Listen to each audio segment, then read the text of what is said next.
All right, hello everyone.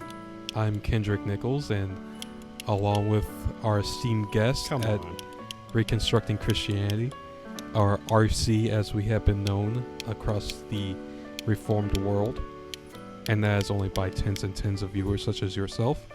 We are here with our special guest Jubal, and right now he is priming his cigar.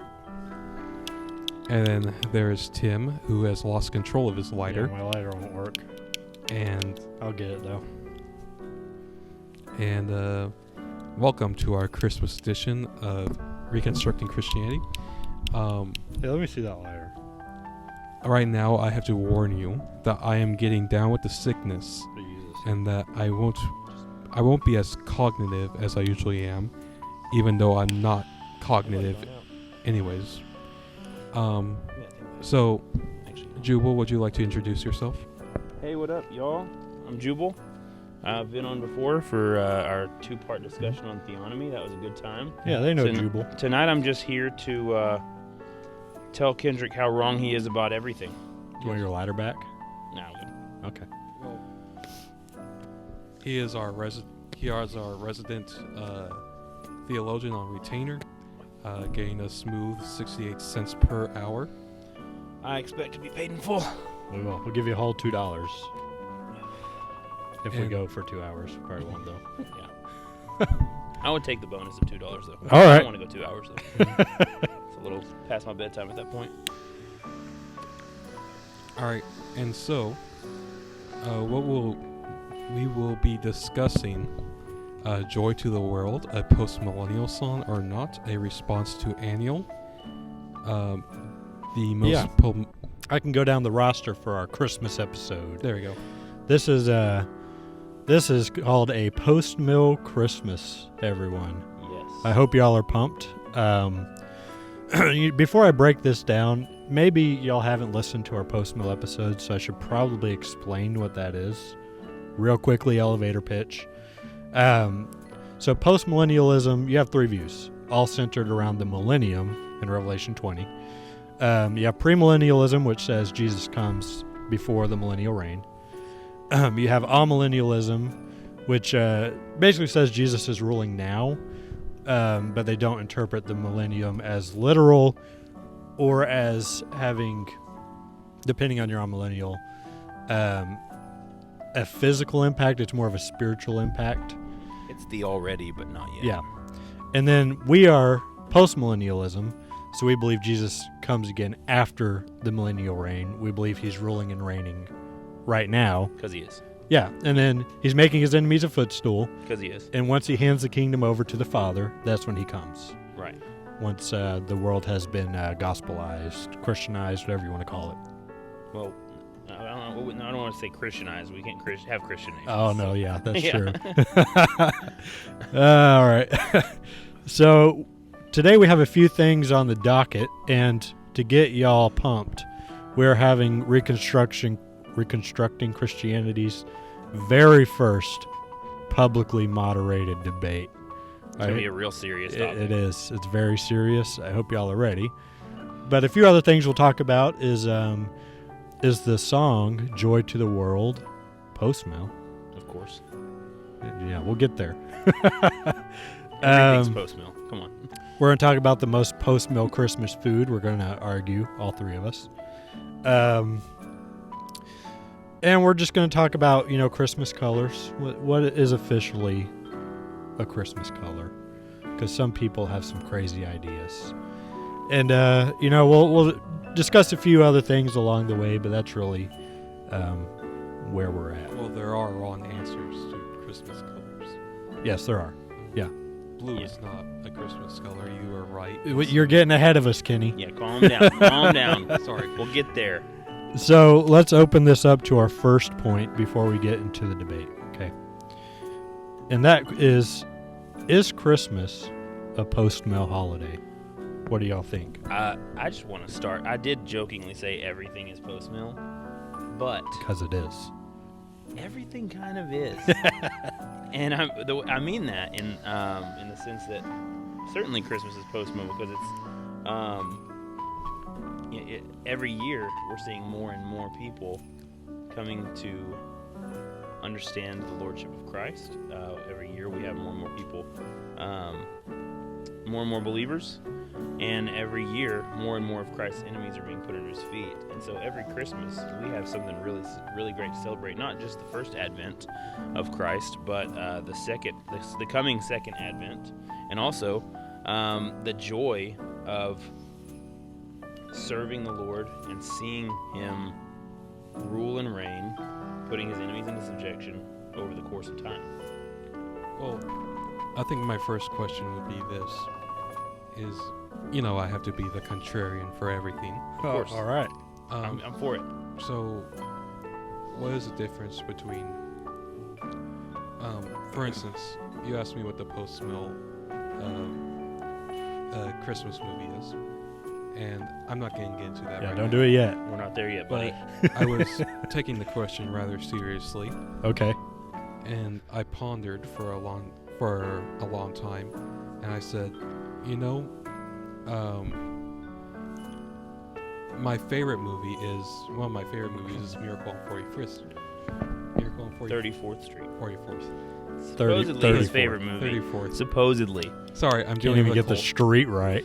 I'm still dealing with the cold right now. Already out. You want more? Here. And then Did you already go out? Oh yeah, pipes do that. And I mean, it's then- still smoking. Yeah. so, but I didn't lump that in as I thought it was the most Christian movie. However, If you're not post-millennial, you're not Christian. Well, hold on. Let's not go that far overboard. I mean, you're right, but let's not go there.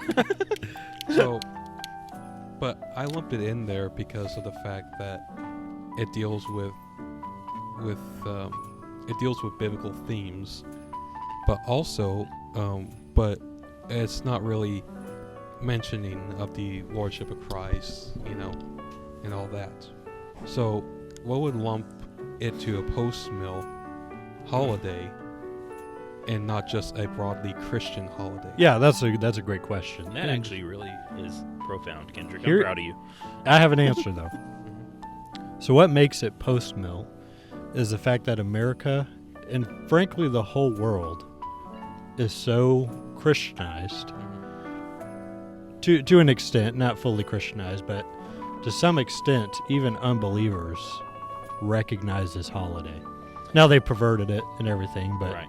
it's common between everybody. Yeah, I'll say I was at Six Flags with Lincoln the other day, and we're walking through the park, and on the speakers at Six Flags, secular place, very secular. I mean, pride celebrations and all kinds of stuff like that. But on their speakers, playing on the radio as we're walking through the park, is Third Day, a Christian band, and it's "O Come All Ye Faithful," a clear, gospel song, Christian song about Christmas, about worshiping Christ the Lord. "Oh come, let us adore Him, Christ the Lord." That's playing over the speakers at Six Flags for unbelievers all around. Yeah, I don't know what other holiday. I mean, Easter kind of, but I think Christmas even more so. Right. It's interesting though, because Easter is more of, and understand me when I say this, it's more of a church holiday. Mhm. It's it's not as much of a public holiday, and even the public celebration of Easter is mostly just Easter bunny Yeah, and Easter secular eggs. stuff. Yeah, but when even the public celebrations of Christmas, even though a lot of it is secular, a lot of it is Santa Claus and reindeer and silly things like that. Also, though, you still have hymns being played on regular public radio, and that Yeah, you're not going to find that. you're not going to find that any holiday. other time of year. So I think that's what makes it post-mill. Okay. Is even everyone in the culture, except for a few maybe outliers that don't celebrate Christmas because they're silly pagans. Right. Pretty much everyone celebrates Christmas. Yeah. Okay. And they even recognize the holiday because they specifically try to make it not about Christ. But even by doing that, it carries the recognition, oh, we can't contend with this without first Without erasing celebrating Christ from it. Christmas. Yeah. They know it's about Christ. Right. And, Marissa noted the other day, we were driving around looking at Christmas lights. Mm-hmm. And she said it seems like in the past few years, and I think there's a COVID effect to some of this, it seems like there's more Christmas light displays in the neighborhoods. More people are decorating and celebrating, and it seems like there was an effect to the oppression that happened during the COVID era. Mm-hmm. That now there's kind of a pushback against that to where we're celebrating Christmas. Even the pagans are celebrating Christmas even a little harder than they were before. Yeah, I think, for the first 2 years after COVID, people were a little crazy. But now I think we're kind of all awakening to the nonsense that happened. Not everyone. There's still some stupid. Yeah, I mean, there's the stupid ones people who have out there. publicly sinned without public repentance, but Yep. You're gonna have that. Well, let's move on to the next topic because we got a lot to get through. And this is maybe what I'm most excited for. And that is, we've all heard the song Joy to the World around this time. Maybe in church, maybe on the radio. There's a hotly contended debate right now on whether that song is Postmil or not. I say yes. But a lot of people would say no, and let's get into it. Yeah, and I think even some of the debate isn't necessarily even about is it Postmil or not, but is it which Advent is it referencing? Because even Dr. Annual's article, it touched on Postmil, premill, and things. Yeah. But a lot of what it was talking about was that the song itself is referencing the second coming, not the first. Well, let me read the lyrics real quick. Yeah, absolutely. The And whole then, thing, every verse. I don't know if I have every verse, but I will read what I have. If you miss some, I have them memorized. Okay. I'll be there for All right. Well, we'll see. And I'm not going to sing it because, no, We should. I'm not going to sing it. We should sing it I all together. I don't want to cringe out the audience. So. You know what, though? I don't care about if they cringe or not. Well, I do. Shouldn't we worship loudly with song? You can do that. I'll sit What here. would Brian Sauvé do? I mean, he would do it, He would absolutely do but it. I would also be uncomfortable when he did it. So. I mean, I don't mind singing Christmas carols. I don't mind it. Y'all can do it. We'll Do it right now. We'll close out with a round of Oh Joy my to the gosh. World. It'll as you fade to black, you'll be hearing us singing Joy to the World. I really hope this is a joke. All right, let me read the lyrics. Joy to the world, the Lord is come. Let earth receive her King. Let every heart prepare him room, and heaven and nature sing. Joy to the world, the Savior reigns. Let men their songs employ. White fields and floods, rocks, hills, and plains, repeat the sounding joy. No more let sins and sorrows grow, nor thorns infest the ground. He comes to make his blessings flow, far as the curse is found. He rules the world with truth and grace, and makes the nations prove the glories of his righteousness and wonders of his love. Yes. That was it. So there's the lyrics, and to me, upon first glance, it seems like it is referring to both Advents. Yeah, I think so. The first half, I think, is referring to Christ's condescension, becoming a little baby. Yeah. And then the second half seems to be more about the second coming. Well, you're wrong. Okay, why am I wrong? I believe it's strictly talking about his first coming and not his second. Only the first coming. Yeah. I believe he attributes that psalm to Jesus' first coming, whether or not it's a psalm about whether or not it's a psalm about his second coming. However, that comes with the idea that the Bible, which I believe that the Old Testament is talking more about his first coming than his second. So, But I think both have to be referenced. It seems to me both would. And okay, let's read Psalm 98. You're wrong, just for the the record. psalm upon which the song was written, and it is Psalm 98, a psalm. Sing to Yahweh a new song, for he has done wondrous deeds. His right hand and his holy arm have worked out his salvation. Yahweh has made known his salvation. He has revealed his righteousness in the eyes of the nations. He has remembered his loving kindness and his faithfulness to the house of Israel. All the ends of the earth have seen the salvation of our God. Make a loud shout to Yahweh, all the earth. Break forth and sing for joy and sing praises. Sing praises to Yahweh with the lyre and the sound of singing, with trumpets and the sound of the horn. Make a loud shout before King Yahweh. Let the sea roar as well as its fullness, the world and those who dwell in it. Let the rivers clap their hands, let the mountains sing together for joy before Yahweh, for he is coming to judge the earth. He will judge the world with righteousness and the peoples with equity. That's Psalm 98. That does seem to be referring to the second advent. Yeah. Especially there at the end. Especially there at the end. So, and on top of that, the guy that wrote it, what's his name, Oswald something? Mhm. Sure. We'll say that's his name, Oswald. I could be He's a wrong. Primo guy. Yeah, he's Primo. Yeah. Allegedly Unitarian as well. It's debated. But in the spirit of being Postmil, have y'all seen the meme of like a Postmil on the moon planting a Christian flag and just saying it's ours now? It always was. Yeah. Hey, guess what? I'm planting our flag on Joy to the World. Even if it was written by a pre-mill, it's ours now. So the debate is over. Now, sure. Okay. However. Okay. That's my argument, by the way. Whenever we think about postmillennialism, Yeah. we obviously recognize a process of time.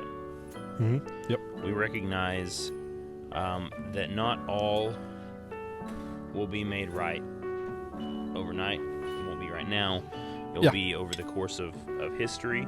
And as history plays out, as the Lord does his work throughout history, more and more people will be Christians, more and more enemies will be under Christ's feet, and eventually the last enemy to be defeated will be death, and then there will be the judgment seat, all the things that happen at the end. And in all that, when we think about Psalm 98, it's talking about, throughout it, it's just talking about singing praise to the Lord, singing praise to the King, for all the ends of the earth have seen the salvation of our God. That certainly sounds like the end of the process. Yeah, I mean, when it talks about thorns won't infest the ground, I mean, obviously, Right. that's at the culmination. Right. It's not yet. Obviously, there's still thorns. There's still, a pile of my dog's poop in the yard. There's still a lot there literally is. There literally is right over there. There's still all the things that are gross and painful, and Still mosquitoes. there's still mosquitoes. Those will be in hell. I sure hope so. But so not yet. We haven't yet seen that all the ends of the earth have seen the salvation of our God. But we're coming to it Yeah. eventually. We're looking forward to it with hope. Yeah, I think we talked about this in part 2. Sorry, Kendrick. We'll get to you. I can tell you when to say something. But I think in part 2 of our Don't Be a Loser episodes, we talk about how people want immediacy, but part of postmillennialism is progression over time. Right. Well, what happened with the mustard seed? It takes Yeah. a long time. I mean, even the implication of sit at my right hand until I make your enemies a footstool. That implies this is taking place over time. It's not immediate. Yes. Sorry, Kendrick, go ahead. So I have a bombshell witness. Oh, I have all a right. bombshell piece of All right. information. Go for it. This dropping on the spot, I am doing what Phoenix Wright would do, and just drop it on the spot. So, the composer was Orwell Mason, but the lyricist was Isaac Watts. Okay. What did I say his name was? Orwell Mason. You said I did not Oswald. say You that. said Oswald. Oswald. I knew it was O. Yeah, you got. If you were close, I feel like I was close. I got the O right. the O. Well, 1/6 of the first word, the first name, but okay. That's So- close in my book. Sure. Okay. Yeah. If you know, Got that one. All right. Thank you. if you know Isaac Watts, Mm-hmm. he was a big postie. Was he? Okay. Mm-hmm. Okay. Well, there Well, we there go. you go. It's Postmil. There you have it. Take folks. that, Scott. Bombshell. Boom. Look, I'm still willing to say that it's got a little bit of flavor for everybody. I think so. Yeah. Yeah. I think it'll always carry special meaning for me as a Postmil, though. Yeah. I can see that.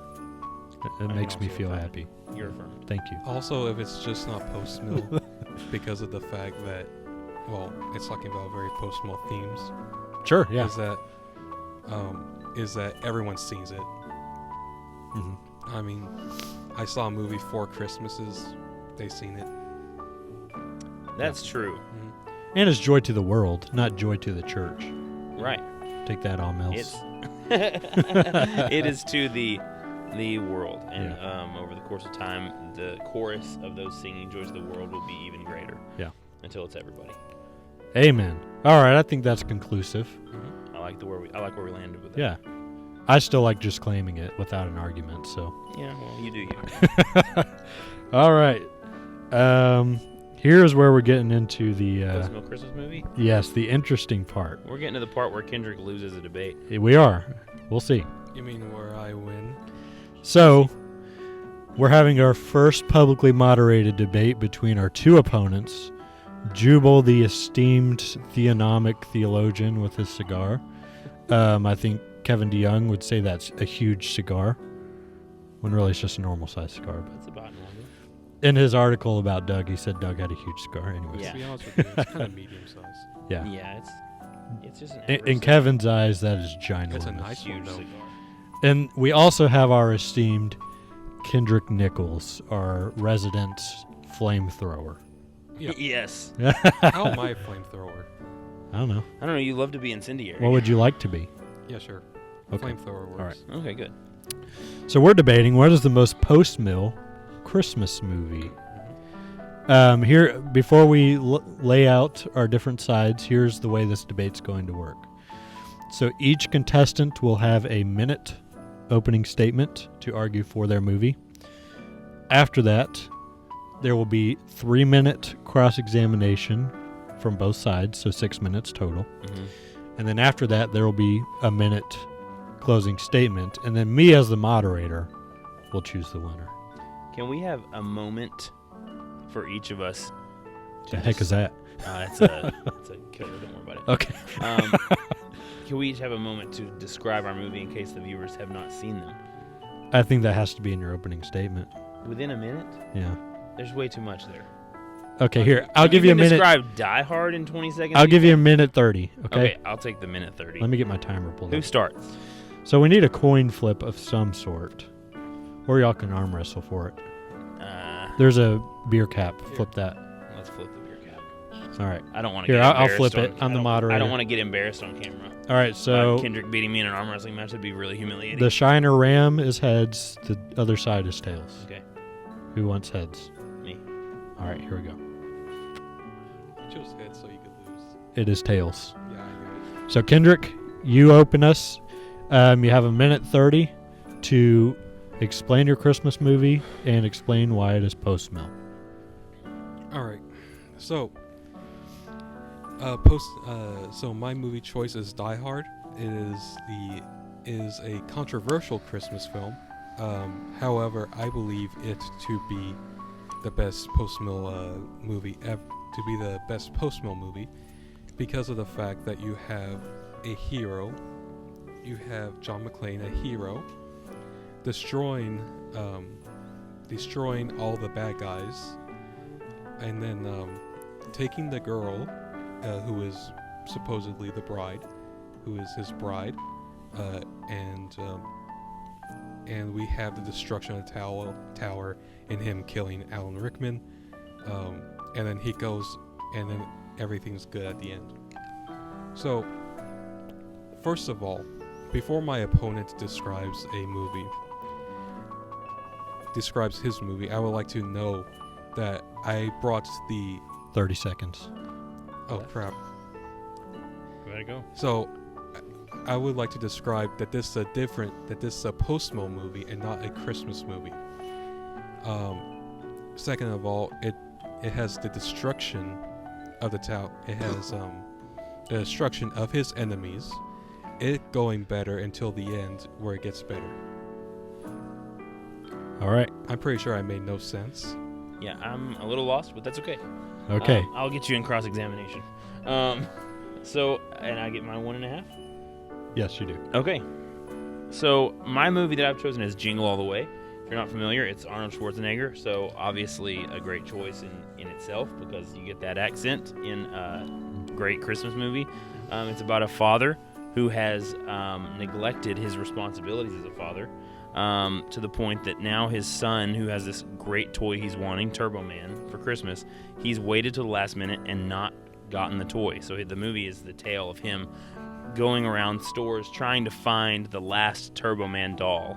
And it culminates with the villain, this rival of his, being defeated,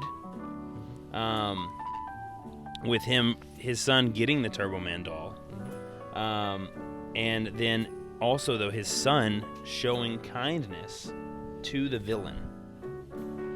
Now, the father, the son, and then showing kindness to the sinner seems to me a very Christian theme in itself. I'm really TGCing this right now, but 30 seconds. But you said something about it not being a Postmil movie, or not a Christmas movie, a Postmil movie. We were talking about a Postmil Christmas movie, and so this fits the bill for both. It's a Christmas movie, Jingle All the Way. It's about the hectic nature of the season, but also the joy of the season. And then also at the end, it ends up with the son not only showing kindness, but selflessness in giving. And so there's the Christmas theme. Plus, I've already given you the Postmil themes. Time. So there you go.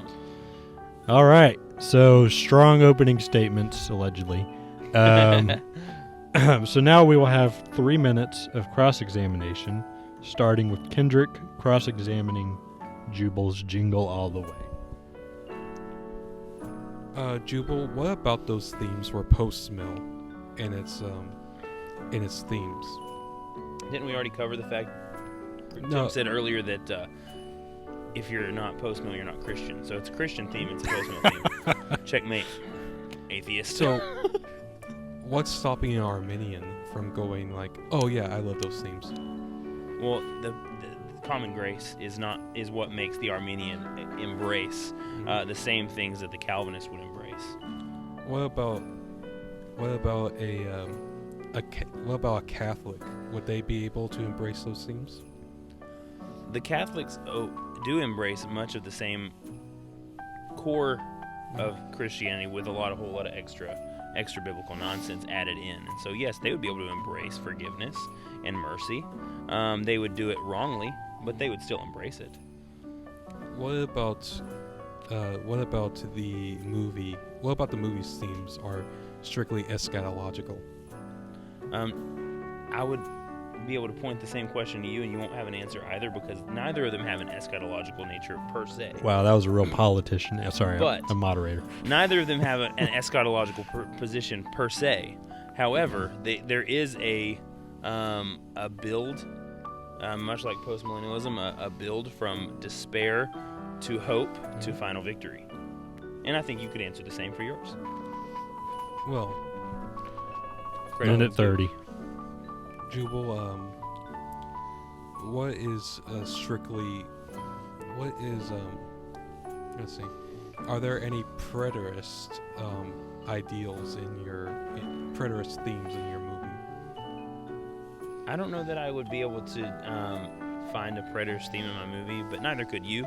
So I'm comfortable with saying that because neither of them are actually a biblical movie. Neither of them are a Christ story. They're not actually Christmas in that sense. They're Christmas movies in the sense that we watch them at Christmas time. You won't have any for Die Hard. Certainly, there's nothing that really talks about the preterist position in Jingle All the Way, just as much as there's nothing that talks about the preterist position in Die Hard. Okay. Is that it? Yeah. All right. You still have 40 seconds. You sure you don't want to burn some time? I'm sure. Okay. All right. All right, Jubal, you have 3 minutes to cross-examine Kendrick's Die Hard. Kendrick, I want to start with the question that many people ask around Christmas time. What is it, aside from the setting of time in the movie, that makes Die Hard a Christmas movie? Well, you could argue for that with a lot of movies, with a lot of Christmas movies. You can even, in a sense, argue for that with Jingle All the Way. Now, hold on. Let me stop you. Was Die Hard marketed as a Christmas movie? The producer said it was a Christmas movie. But was it? That's not what I asked. Was it marketed as a Christmas movie? It was, Jingle All the Way certainly was. It was produced as a Christmas movie.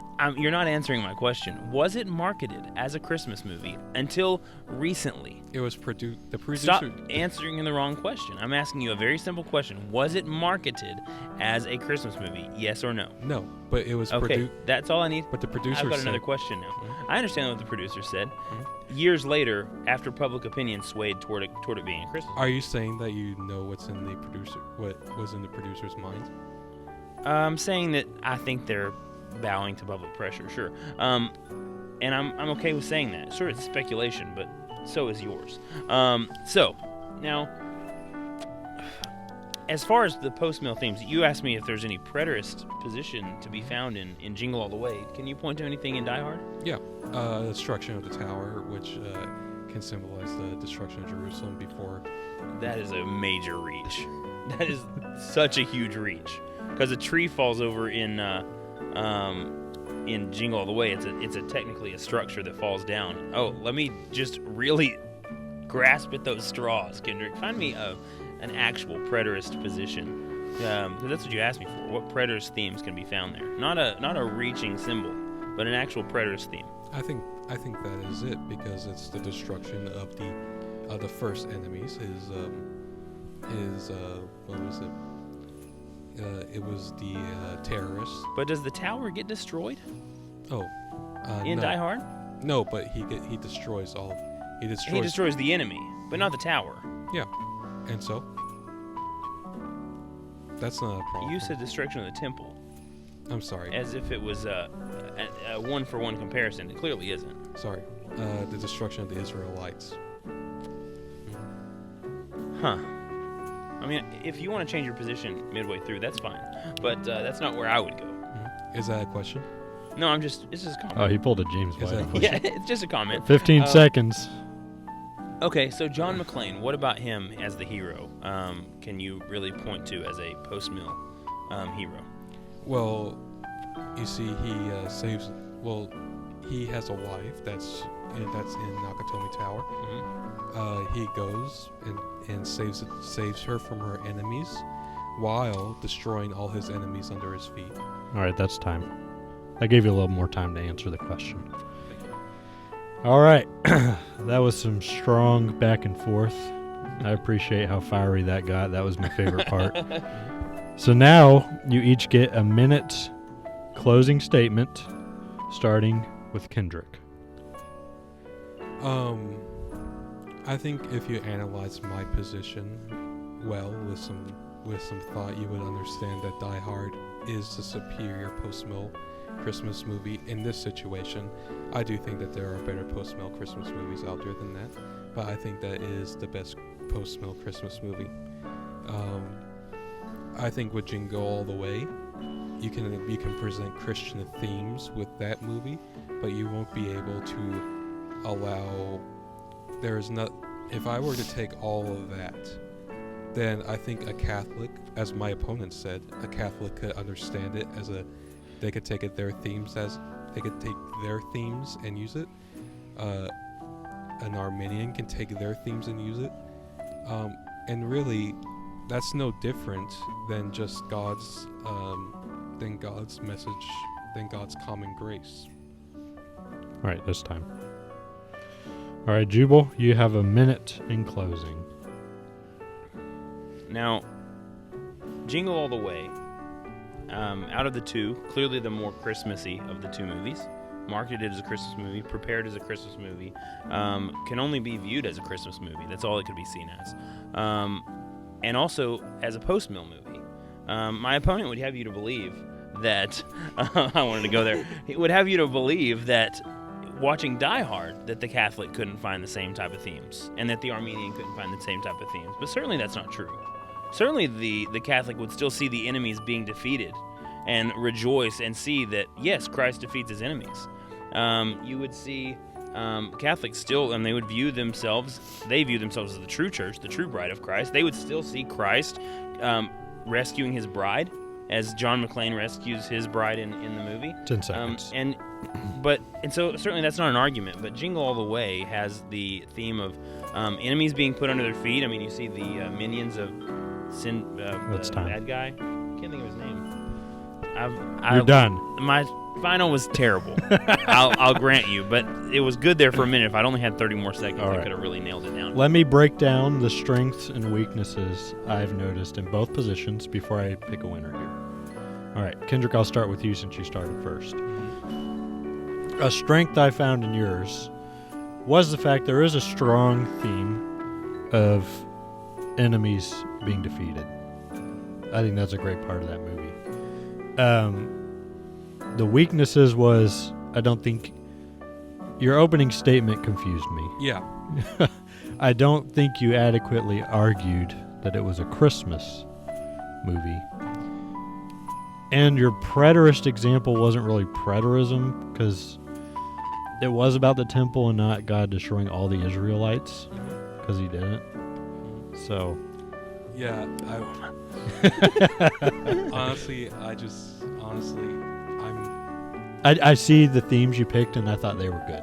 well, you know, Given more time, I think you could have made a better case probably. honestly, my opening wasn't that good. It confused even me. So it's just that It'll confuse the viewers too, it just got jumbled. and me. It just got jumbled in my thoughts. All right. Now to Jubal. So, Jubal, you had a strong opening statement. Thank you. You're wrong about Arnold Schwarzenegger being an asset because of his accent, because it's unbearable. It's hilarious. It adds to the humor. It's a comedy. Jingle All the Way is one of the worst Christmas movies I've It's ever a seen. comedy, and it's hilarious. This is where I'll come into Jubal's defense. I like Jingle All the Way. I love it. And I think Arnold Schwarzenegger's accent does do a lot of good It's in a Do that. you want comedy. your opponent to win this? It's a Yes. comedy. And the accent adds to the hilarity. That's Exactly. debatable. Put the cookie down now. That's- You know, it's such a great line. That's and a classic It can only quote. be delivered by Arnold. I'm not anti Jingle All the Way. I'm just anti Jubal. I did Yeah, like the same. themes. I liked the themes you pulled out about the father and the son showing mercy to the enemy while defeating him at the same time. I think that's a good parallel. Your closing statement, I thought, was spent more time attacking Die Hard than reiterating your case. Because he was wrong. I have to show But that he's also, wrong. given more time, I'm sure you would have laid it out better. I had a little more there that I didn't quite get to because I should have talked faster there. So that being I mean, it's said, not a lot. the winner is, and it was close. Honestly, it was close. It was Kenny. It's Jubal. Jubal. Oh! Yeah, I had a bad opening statement. I had a Yeah. bad closing statement. So honestly, either one of those could have been. It really was close because y'all both sucked. So. Yeah. Here's the deal. I wanted to roast Kenny harder, Yeah. You should have. but also, you don't win a lot of audience goodwill by just straight roasting the opponent. Well, you're not winning the audience. You're winning me. So. Well, technically, you're here to win the audience. I feel like I had The moderator's supposed to be neutral. I feel like I had a strong. I feel like my strength is the cross-examination. That's one of my strengths, is that I'm able to do that well. So are we going Christmas colors next? No. So next, Christmas food. we all three are debating, and here's how it's going to work.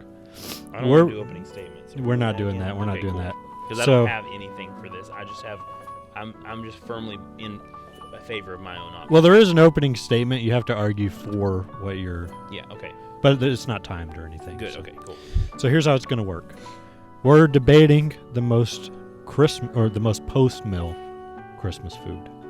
Yes. So here's how it works. We're going to do one at a time. One person will make the case for their Christmas food. After they've made their case, they have to go through the gauntlet of the other two contestants steamrolling them. Okay. And I'll put a poll in the episode notes, and the audience can pick the winner of this one. Okay. So, because Jubal won the last round, if you're prepared, Mm-hmm. I will let you go first. Oh, you Okay. should have the option of Oh yeah. pass. You can pick who goes first. How about that? Okay. You choose the order of the You're contestants. gonna pick me, aren't you, you piece of crap? Actually, I'm happy to go first. Okay. Who goes second? I will have you go second. Kenny has to follow up at the end. Okay. That way, if his is the worst, it's the most fresh in people's mind, and they know how bad it is. That's but a if good his idea. is the best, honestly, it gives you a benefit to be at the Man, end and if I'm it's in good. the middle. Goodness. Right, so you're going to be totally forgettable. That's fine. As usual. I'm just kidding, Tim. All right, well, make your... Oh. There we go.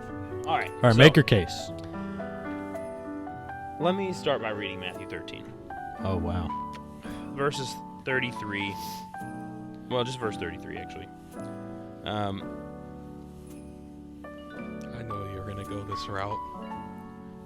Jesus, he spoke another parable to them, this being Jesus. The kingdom of heaven is like leaven, which a woman took and hid in 3 sata of flour until it was all leavened. Now, this is one of the kingdom parables presented by Jesus in Matthew. And so my post-meal Christmas food, in keeping with the parable of Jesus about the flour and the leaven, the yeast, is yeast rolls. Christmas food, a Christmas dinner is really, I don't know that I would say a Christmas dinner is complete without rolls. Some kind of good bread as a side. Okay. And so, that being said, with Christ's parable as my background, that the yeast working its way through the lump is the way we see the world coming more and more into subjection to Christ, and the way that we see more and more people becoming believers, the world being Christianized, gospelized, however you want to put that. And then so that yeast roll, as a picture of that parable, is the post-meal Christmas food that I've chosen, and it is the winner. Okay. I've declared it. So here's how this win. works, just for the record. We're going to steamroll you until we're exhausted. I'm not prepared for this. So I'll open up with a question. Okay. You're post-mill, right? Mhm. Is post-millennialism boring to you? Are yeast rolls boring to you? That could I be. thought you That's the loved most. rolls. Hold on, that's like That's your the favorite most side. boring That's like your favorite food side. you could No, have chosen. Okay, when you go to Golden Chick, what do you get, Tim? Chicken. No. Don't lie to the viewers. Don't let him lie to The you. mac and cheese. Don't let him lie to you. What he gets is like a bag of rolls every time. You sound offensive. No, Are you saying rolls aren't boring? they're not boring. They're literally You're just not being filler. kind. You love them. I love them. Kendrick loves them. Everybody loves They're rolls. filler. What did we have for dinner tonight? Well- Chicken and macaroni and cheese, which all was wonderful. Marissa made an excellent meal. Yeah, the mac and But- cheese was the best part. It absolutely was, but that's not a post. So what point are you making here? It's not a post-meal food. Mac and cheese? Yeast yeah, no. Mac and Well, I'm cheese not is saying it is. I'm just saying you have a boring pick. no. And post-millennialism yeast- isn't boring. No, it's not. But yeast. Are you saying that the parables of Christ are boring? No, I'm saying you're boring. You're boring. Okay, I would like to. Go ahead. I would like to do better. Roast him. Jubal, that's one of the only instances that yeast is actually used favorably in that context. That's true. true. And for However, are you saying that Christ erred in using yeast favorably? no, I'm just saying that that in other instances, yeast is known as a sin, as a representation of sin. What does it say in 1 Corinthians 7? That A little leaven leavens a whole lump. yes, and then purge out the leaven from among you. And in the Old Testament, leaven was used as a symbolization of sin. So you disagree with how Christ used leaven? That's fine. I mean, if you want to disagree with Jesus, I'm okay with it. But I think you're. I mean, I know you're wrong for disagreeing with him. I didn't realize that you're a red letter onlyist, and that you only use leaven in the ways that it helps you. But see, that's the thing. I didn't say it can only be used that way. You're the one who's making the argument. So- it was only used one time. So you sound like a Reddit atheist. So, so you're saying that it could be used in the wrong way, right? So therefore, what if someone eats? Do you want your lighter? No, I'm good. So You just think you're cool, huh? I know it. okay, I'm done. Yeah, I feel like I've adequately exhausted myself. I feel like I've adequately refuted his argument. Did you refute it, or did you get refuted back? No. All right, well, I will do my opening statement.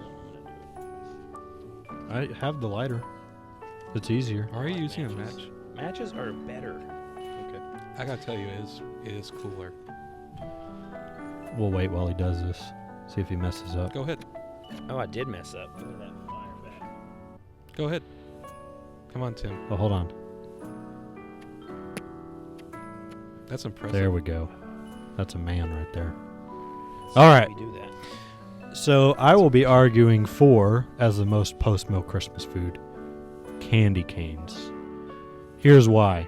And don't let him shake his head already. This is my opening statement. He's already being disrespectful. Yes, I disrespect you, Tim. Candy canes were invented by a man to resemble... I would like to go first on this. Shut up, it's my opening statement. The shepherd's crook. The shepherd's crook. What does John 10 tell us? Who's the good shepherd? Jesus Christ himself. Now, as a post-millennialist, the good shepherd, he fights off the wolves, right? It's true. And he rescues the sheep. Taken to an greater scale, Christ is the good shepherd of the universe. He is constantly making his enemies a footstool, as in fighting off the wolves, and he's protecting the sheep, as in allowing the church to grow and flourish here on earth. On top of that, what are the colors of the candy cane? Red and white. What is Christ's blood? It's red. And what is white? His pure white robes that he clothes us in. So, you can get lost with your boring old rolls. I will beat you with my candy canes. Thank you. Now, and I mean literally beat you, not like... yeah, that's yeah. Now, correct me if I'm wrong. Uh-huh. Are there any kingdom parables using the shepherd's crook? Of course.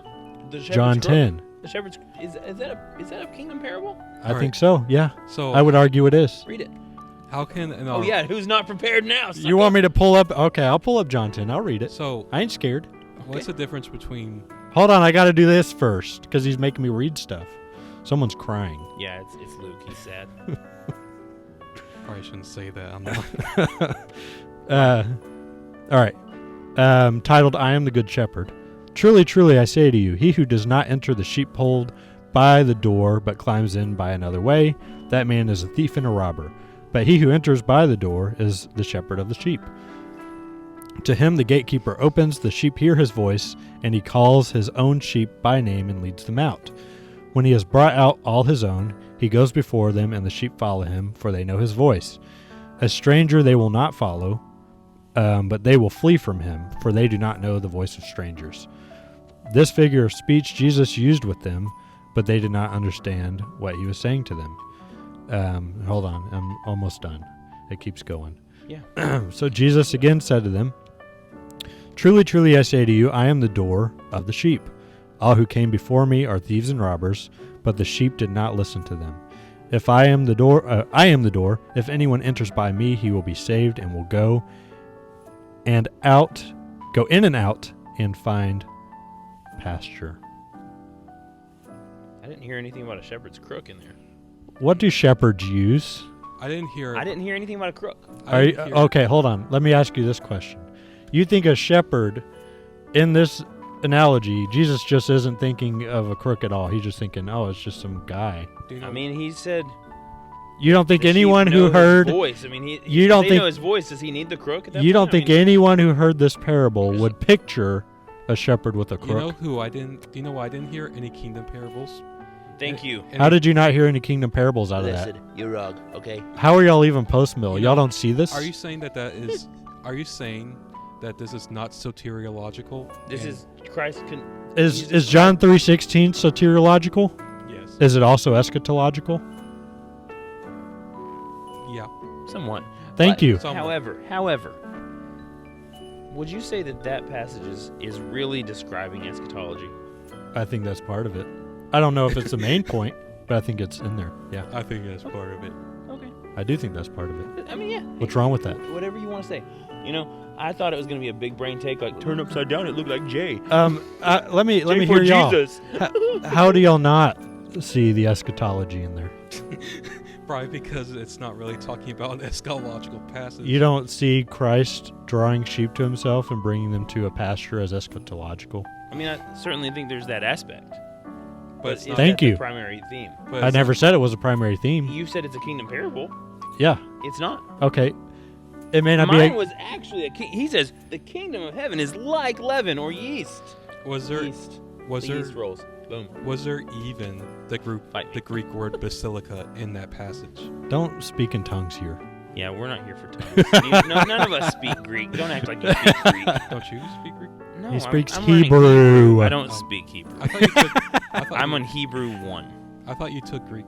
No, I have yet to take Greek. Oh. Are y'all good? I'm sorry, it's basilia. Not. You're still So wrong. You don't but even know what I'm you're good. saying. Okay. All right. Are you good? Yeah. All right, Kendrick, you Make close your us. terrible case. All right. Just for the record, everybody's case is bad except for mine. I disagree. So, I had a little bit of trouble with this because I don't really have traditional Christmas food. But one thing that I have had that's pretty close is angel food cake.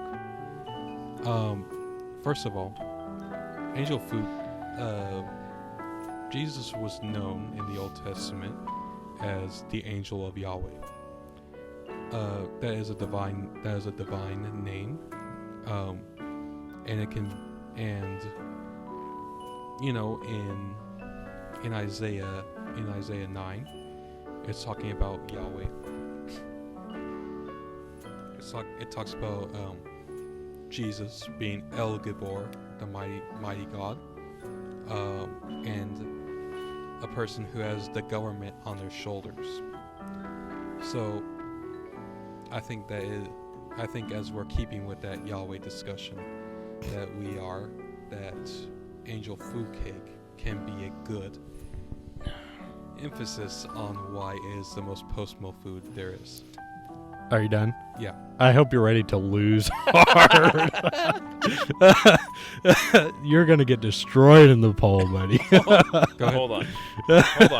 To be fair, Okay, go ahead. it was a bad argument.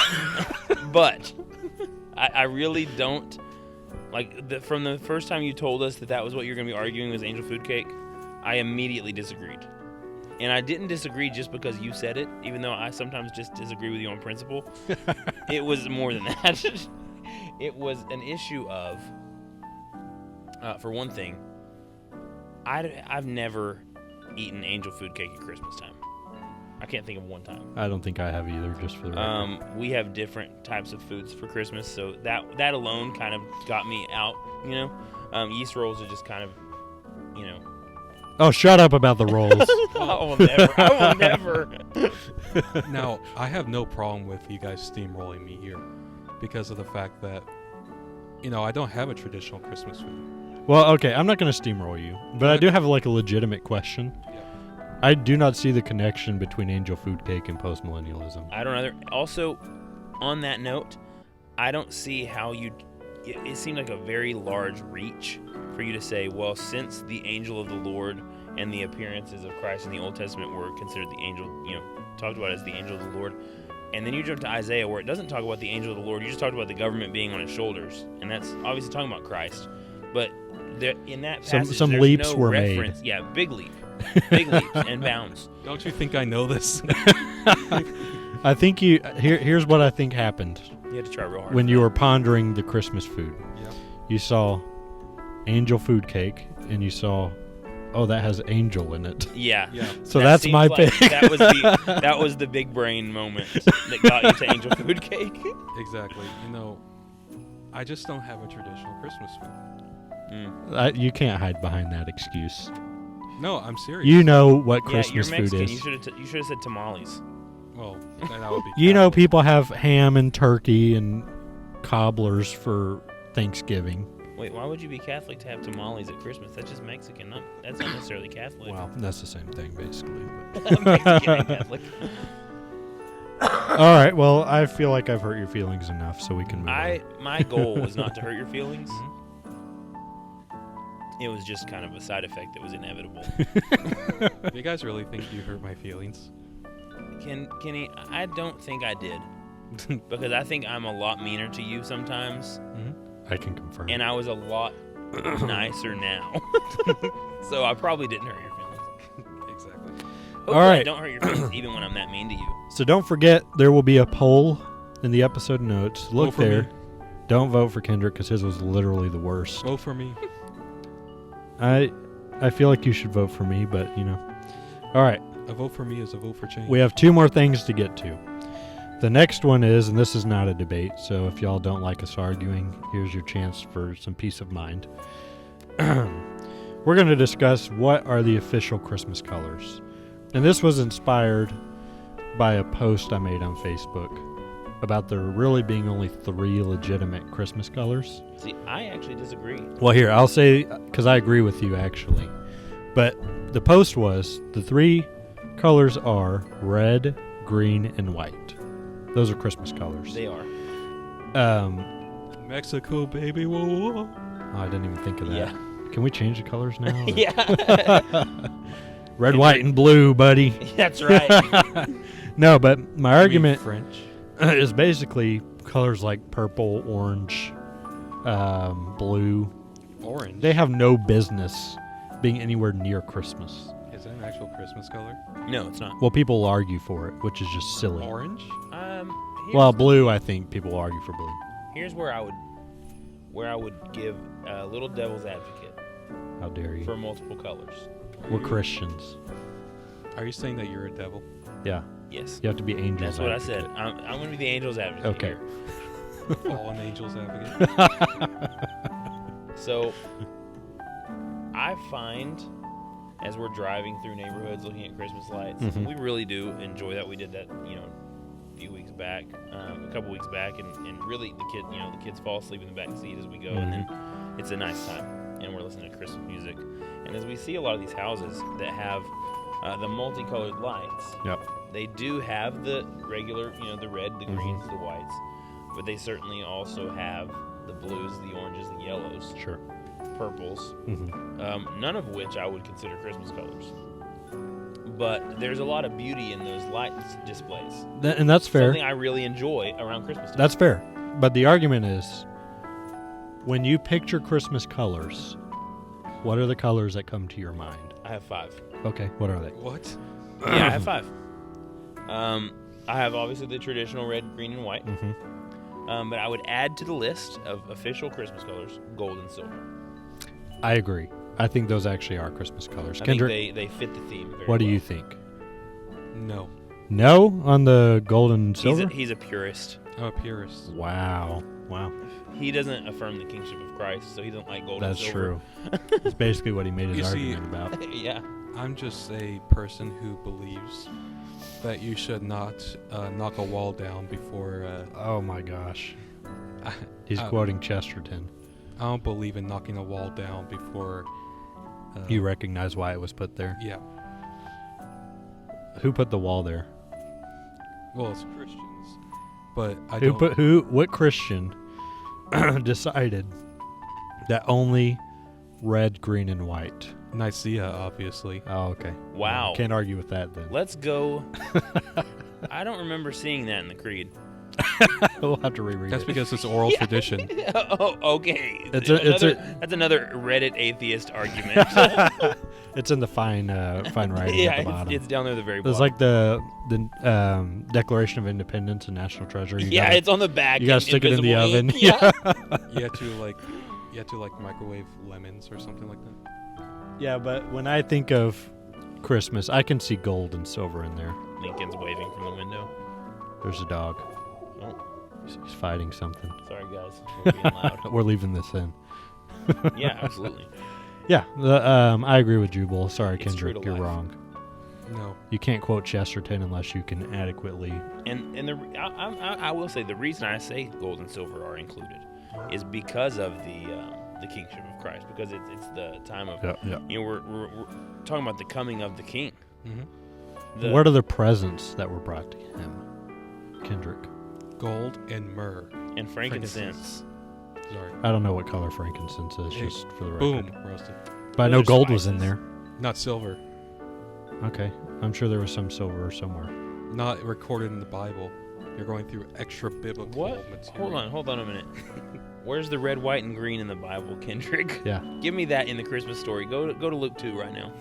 I can give you the red, the blood of Jesus Christ. No, absolutely. And the white being the white, Yeah. he washes us white as snow. 'cause it's Green, white I robes. don't know. And the ever The green actually is about the green pastures. So are you saying It's heaven. Oh, So- are you saying John 10 is eschatological? no? No, changed my mind. It's actually the green is about making all things new. Hence, like evergreen tree. It's a continual spring. They're evergreen. It's not that they were made new and turned green. They were always green. That's why they're evergreen. It's the symbolism. That's why they're evergreens, Kendrick. It's I the thought- symbolism. Okay, anyways. the real debate here. I'm making up a lot of stuff tonight. Yeah, we all are. The real debate here is, are colors like orange, purple, blue? They definitely don't belong. Yeah, I agree. Now, I won't be upset if I see them in Christmas lights, but like I would those aren't the Christmas colors I picture. burn So- that house down. Okay. Well, we have one more thing to close us out, and this is a good place to leave it, I think. Yeah. I hope y'all have had just a blast listening to us argue about nonsense. It has been nonsense, but it's fun for me. Maybe not for the viewer. Yeah. Hopefully for everybody though. We'll probably lose some followers over this. It's fine. As Christians, and as post-mill Christians specifically, Mm-hmm. how should we celebrate Christmas harder than everyone else, namely the pagans? Well, I think first of all that Christians should automatically celebrate Christmas harder than the pagans. I mean, it's our holiday. However, I don't think we celebrate with frozen inflatables or with the Disney stuff. I'm not even opposed to that necessarily. Well, I'm not even saying that you shouldn't, but I'm just saying that it should be a little more holier. You know? Sure. And I think that's how we celebrate it. We celebrate it as a feast day of the Lord Jesus Christ coming down Mm-hmm. and ransoming us from our sin and preparing the way for future glory and for future hopes. So let's get practical. I got one. Oh, sure. Go ahead. So one thing being, you're gonna walk out tomorrow. You're gonna go to a store, and some cashier, pink shaved head Mm-hmm. cashier is gonna say Happy Holidays, Mm-hmm. and you're gonna look them dead in the eye, and you're gonna say Merry Christmas. Amen, brother. I think that bowing to the Happy Holidays crowd Mm-hmm. and the season's greetings Mm-hmm. crowd is in the same vein, not as severe. Don't hear me saying that it's the same thing, Oh, but in boy. the same vein Here we go. as pronoun hospitality. Oh, hot It's- take right at the end. I'm just saying, I think that what it is fear of offending Yep. the pagan. It is. So it's in the same vein. I'm not saying it's as severe. Yeah. Certainly not. Pronoun hospitality is its own terrible thing, but it's in the same vein of fear of the pagan. And so let's couch our language by, Yeah. giving them what they want. And I'll say, we have things that pagans don't have. We have the fruit of the Spirit. We do.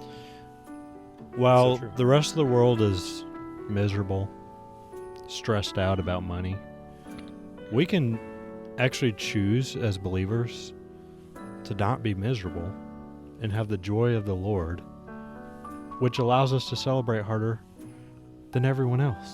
Yeah. And to give y'all a hint of an episode coming in season 2 of our main, we're going to talk about warfare through joy and how actually having joy, and I'm not talking about pretending to have joy, I'm saying actual joy, is a form of warfare. It is. And people will actually hate you if you have legitimate joy. They do. They see you enjoying the season. Mm-hmm. I'll give another example. My boss told us he wanted us to buy Christmas cards to give to our customers. Mm-hmm. And, he was thinking generic happy holidays.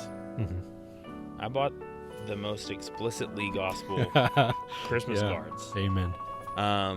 To give to my customers that talk about the coming of Christ explicitly in the Christmas card, because I didn't want it to be just a generic, because I didn't want to bow to the expectations of the pagan. Yep. I didn't want to just say, well, I don't want to offend that customer. Better say happy holidays. Yep. I wanted people to see the joy of Christ, because that's what the season is. It's about the joy of Christ. It's not about, coming together and giving gifts to each other. That's a fun thing about Christmas. I heard on a Christian radio station the other day, they had people calling in, "What does Christmas mean to you?" And they're playing these people calling in saying, "Christmas to me means I get a day off with my family." It's like, really? That's your answer?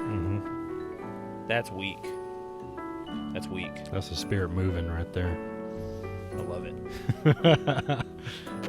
Yeah, Felt I agree. powerful. If all Christmas is to you is anything other than the joy and the conquering Savior, Yes. I would say you're probably a very sad person. It's not enough. Yeah. It's not enough. And most people hate their families, so that day off. All it is more time that Yeah. they have to spend miserable at home. Yeah, exactly. But you can, as believers, we can have joy.